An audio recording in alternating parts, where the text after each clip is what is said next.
سلام. رسیدم به مرحله انتخاب رکوردها برای انجام تحلیل و در این ویدیو میخوام که نحوه مقیاس‌سازی بر اساس فما P695 رو ضبط کنم. همونطور که میدونیم در P695 نحوه مقیاس‌سازی که با بقیه استانداردها متفاوته. در این استاندارد بر اساس بیشینه سرعت اول یه هموارسازی انجام میشه و بعد از طریق ارتباطی که بین سرعت، شتاب و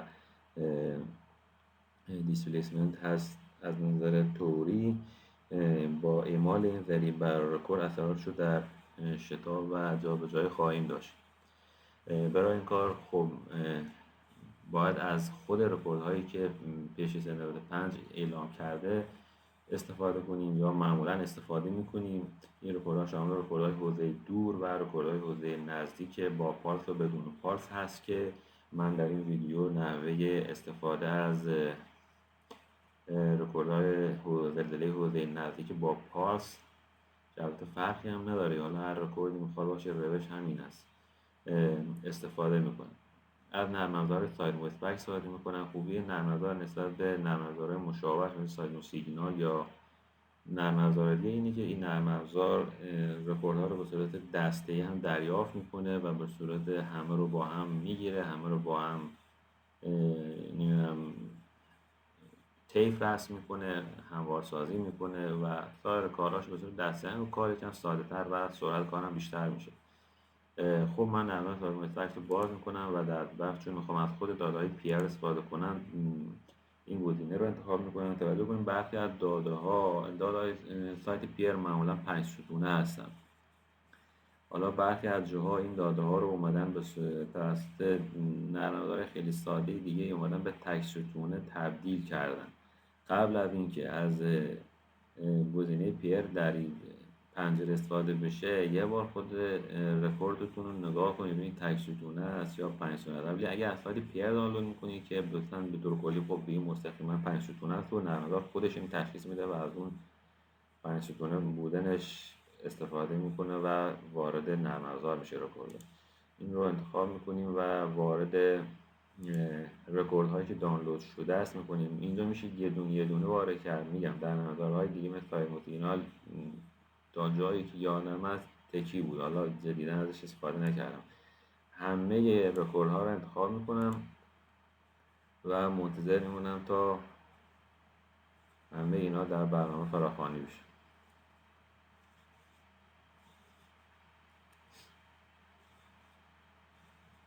اگر به صورت تکی هم باشه هم میشه از قسمت لود اینا رو دونه دونه وارد کرد. برای وقتهایی جلوتر میگم باید به صورت تکی استفاده کرد. خب بعد از اینکه نرم افزار همه رکوردها رو دریافت کرد از قسمت گرند موشن یه بار آن سلکت میکنیم و بعد آن سلکت میکنیم تا همه رکوردها انتخاب بشه. یه رفرش میکنیم تا الان نرم افزار بیشینه شتاب و سرعت رو که این دوتا ردیف اول هست رو و ما لازم داریم و برای همه این رکوردها به صورت پارامتری در اینجا آورده. نحوه کپی کردنش هم خیلی ساده است. همه‌شو انتخاب میکنیم، کپی میکنیم و به نرم افزار اکسل میبریم. من در نرم افزار اکسل یک جدولی درست کردم، جدول خیلی ساده برای همین مقیاس سازی نوشته باشه. خب بعد از این اون رکورد ها رو که ما کپی کردیم اینجا وارد میکنیم. ما دو تا ردیف اول میکنیم، ماکسیموم شتاب و سرعتش رو لازم داریم. این جدول بر اساس فما تنظیم شده و خواسته ای که فما داره. فما میگه که شما باید پی جی وی سرعت هر مؤلفه از هر رکورد رو داشته باشی، بین آنها یه میانگین هندسی بگیری، بعد بین میانگین های میانه انجام بشه، میانه گیری انجام بشه و بعد با تقسیم میانه بر اون میانگین ضریب مقیاس به دست بیاری. اون ضریب مقیاس رو باید ببری در رکورد اعمال کنی و بعد اون رکوردی مقیاس شده است. حالا رکورد مقیاس شده رو میشه در تحلیل ها مورد نظر استفاده کرد. من همین کار کردم. الان رکورد اول، مؤلفه اول رو من اینجا نوشتم. کار اکسل دیگه، کارهای اکسل کار ساده ایه، همین 4 عمل اصلی، جمع و ضرب و مساوی و اینا. رکورد اول، مؤلفه اول، به همین ترتیب این جدول رو تکمیل کردم. رکورد دوم، مؤلفه دوم از رکورد اول، مؤلفه اول از رکورد دوم، مؤلفه دوم از رکورد دوم، و به همین ترتیب پی جی وی همه اینا رو من آوردم اینجا. در قسمت این ستون پی جی وی پیر اینجا اومدم همون میانگینگیری هندسی که فما گفته رو انجام دادم، بین این دوتا انجام دادم. وقتی که میانگینگیریم انجام شد، این ستون تکمیل شد، اومدم میانه رو بر اساس این ستون به دست آوردم. میانه هم تو اکسل با دستور میانه است. میانه رو به دست آوردم. بعد حاصل تقسیم این میانه به این میانگین هندسی میشه ضریب نرمالیزیشن ما. اینو تقسیم بر این کردم و به همین ترتیب برای همش این کار انجام میدیم. الان اینا، این ضریب نرمالیزیشن فاکتوری که اینجا به دست آوردیم، این رو ما باید در رکورد خام مجددا اعمال کنیم. این بار اینا رو ما به صورت تکی وارد میکنیم. من اینو خارج شم. خب اونی که شما ذخیره هم اگر بکنین داشته باشین خوبه. مجددا وارد همون رکوردهای خام میشیم. این بار این رکورد خام رو من فراخوانی میکنم، میگم پیر. این همون ستونهایی که گفتم در پیر اینجوریه. اگر تک ستونی بود یا جوری دیگه تنظیم شده بود، این رو کاربر خودش تغییرات در اون اعمال کرده احتمالا. ضریب مقیاس رو اینجا وارد میکنیم.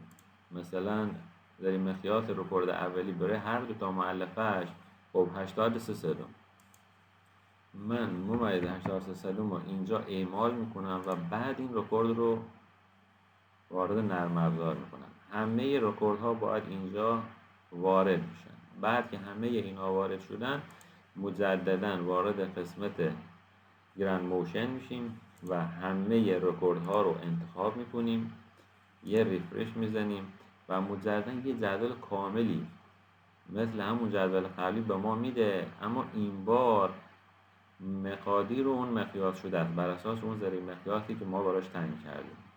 اینا رو هم مثل حالت قبلی همه رو انتخاب و همه رو کپی و به اکسل میبریم. بقیه یه ردیف ها رو میتونیم پاش کنیم. دو تا ردیف اول که شتاب و سرعت هست رو اینجا نگه میداریم. میگم بستگی به تنظیمات فایل اکسلی داره که شما نوشتید.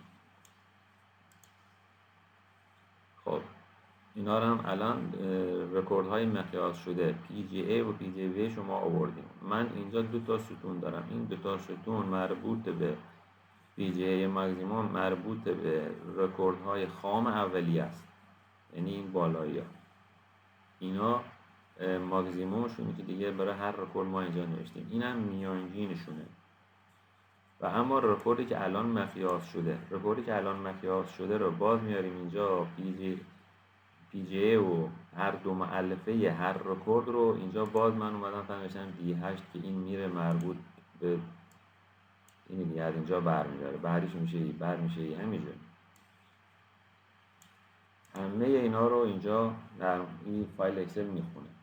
ماکسیمومشون هم که خب ساده است دیگه هم داریم. اینا گفتم اینا مربوط به رکوردی که ما مقیاس کردیم و بردیم، نه اون رکورد اولیه. اون رکورد اولیه تمام شد رفت. و حد اکثر سرعت رو داریم و ماکسیموم سرعت. الان ما یه رکوردی داریم که بیشینش شده، پیجش اینان و مقیاس شده است نسبت به این.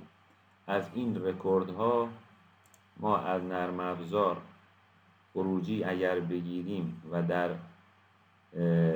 تحلیلمون استفاده کنیم، این میشه رکوردهای مقیاس شده بر اساس فما پیش 895 که البته بستگی به نوع تحلیلتون باز احتمالاً اونجا لازمه که نسبت به شتابی همپایی بشن یا نشن. که اون دیگه بستگی به نوع تحلیل شما داره. ولی در کل روش مقیاس سازی شد اینکه من عرض کردم. اول رکوردهای خام رو به نرم افزار سایلمستک میدیم، از طریق نرم افزار PGA و PGV اون رو برداشت میکنیم. بین PGV ها سرعت ها میانگین هندسی گرفته میشود، بین میانگین های هندسی میانه گرفته میشود، از تقسیم میانه به میانگین ها ضریب نورمالیزیشن به دست میاد. این ضریب رو یادداشت میکنیم، مجددا همون رکوردهای خام رو در نرم افزار سایلمستک فراخوانی میکنیم، اما این بار قبل از اینکه اون رو به نرم افزار بدیم ضریب مقیاس سازیمون هم در اون اعمال میکنیم و به این ترتیب شتاب ها و سرعت هایی به دست میاد که مقیاس شده. این رکوردهای مقیاس شده رو برای انجام تحلیل استفاده میکنیم.